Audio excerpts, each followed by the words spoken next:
The sports entertainment world could only brace for impact as Savage and Hogan battled, and when it was over, a common WrestleMania sight was seen. Hulk Hogan celebrating in the ring with the WWE Championship back in his possession. And as the 1980s gave way to the 90s, around the world there was a real sense of looking for the next big thing. The newest, the coolest, the fastest, the strongest, anything to show where the future was. This was also the case in WWE. Amongst the members of the WWE Universe, many saw the Ultimate Warrior as the heir apparent to the throne that Hulk Hogan had occupied for 6 years. The untamed superstar appeared capable of matching Hogan's strength and had dominated all other opponents. Even that loss we relived at WrestleMania 5 against Rick Rude, he avenged that just a few months later at SummerSlam, regaining the Intercontinental Championship in the process. But this talk all seemed like fantasy, only existing as a dream match. Hogan and Warrior weren't enemies, and for either of them to turn against the other would run against the strict codes of honor to which both men claimed to adhere. All of that changed in the 1990 Royal Rumble match. It was brief, but for a moment the only two men in the ring were, you guessed it, Hulk Hogan and the Ultimate Warrior. The crowd went nuts, and these two stared at each other for a minute before circling up. Two running tackles led nowhere, and then a double clothesline floored both men, ending things before they could really get started between the two. That small taste, though, was all the world of sports entertainment needed to know that they wanted more. Even more interesting, it would be Hulk Hogan who would challenge the Ultimate Warrior to a contest at WrestleMania 6. Ultimate Warrior, me and my Hulkamaniacs put the championship on the line. Hogan openly stated that he needed to know which power was truly the strongest in WWE, his or that of the Warrior. Adding to the stakes was the stipulation that both the WWE and Intercontinental Championships would be up for grabs, leaving the winner with supreme claim to lead WWE into the next decade. All right, now it's your turn to try and shock all the little Hulkamaniacs out there and try to beat Hogan at WrestleMania 6. Can you harness the power of the Ultimate Warrior? There's only one way to find out.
I'm pretty sure the last thing anyone expected from Hogan versus Warrior was a crisscross, but this is WWE, and anything can happen. Ultimate Warrior rising to his feet immediately after being body slammed was such an iconic moment.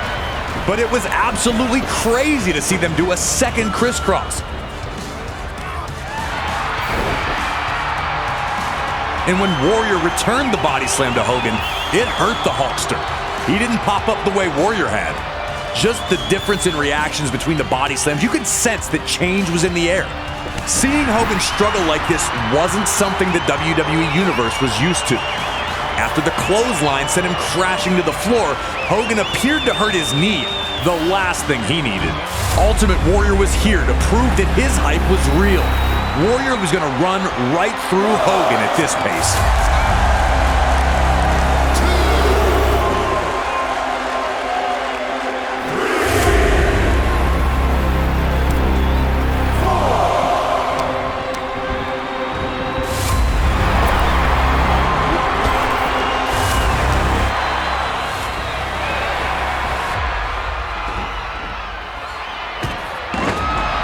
When Warrior and Hogan clotheslined each other, you could hear a pin drop.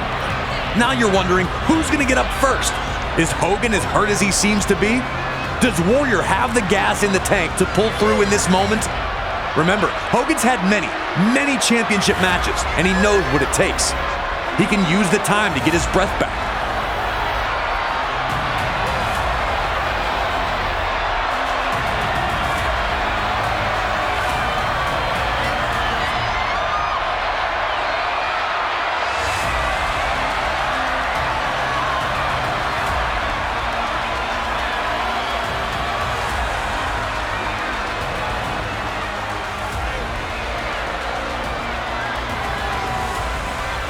And then Warrior sits up, and half of the arena goes crazy, while the other half lets out a defeated groan. Ultimate Warrior looking every bit the dominant superstar, getting to his feet while Hogan stays down. The Hulkster was running out of magic. Could he find one more iconic comeback?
Hogan had been out-muscled by opponents before, but they were usually 7 feet tall or 400+ pounds. Seeing Ultimate Warrior control Hogan in this bear hug was another one of those moments where you just knew what was coming. Hogan just could not break free from Warrior no matter what he tried. It was a smart play by the Warrior too, able to rest himself while dealing out crushing punishment to the Hulkster. Warrior to this point had only been known for running through opponents in quick, brutal outbursts. He was showing more of a tactical side here, and it was paying off.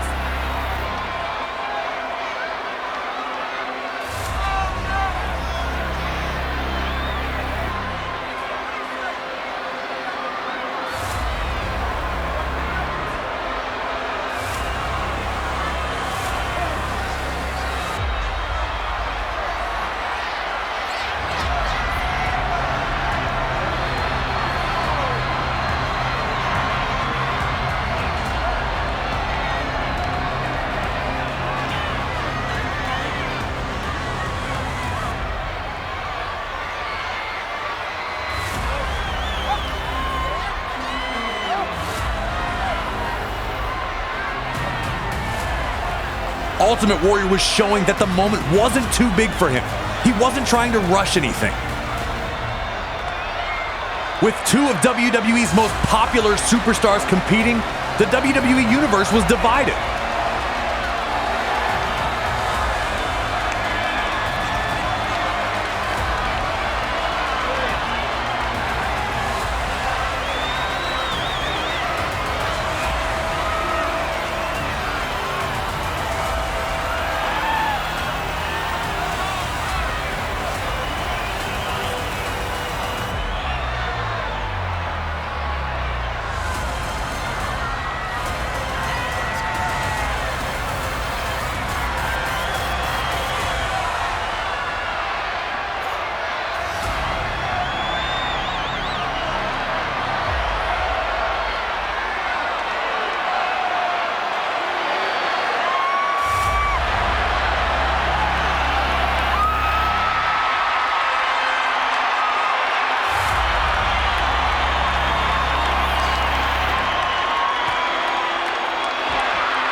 And right when Hogan finally gets his chance and manages to break Warrior's grip, the referee gets flattened, and now there's no one to count falls.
As Warrior lifted Hogan up, things were looking perilous for the Hulkster.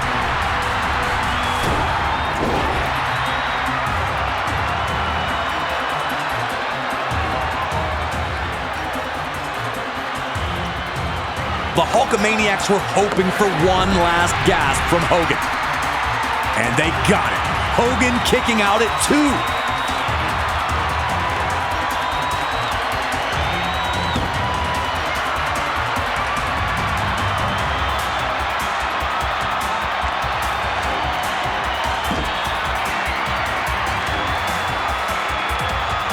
A familiar sight as Hogan begins to shrug off the attack of the Warrior, slowly getting back to his feet.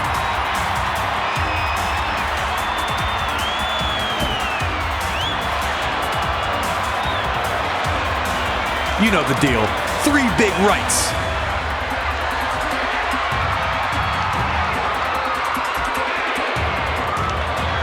The big boot. And then Hogan misses the leg drop. Hogan crashes hard to the mat. Now it was just up to the Ultimate Warrior to fulfill his destiny. Could he defeat Hulk Hogan?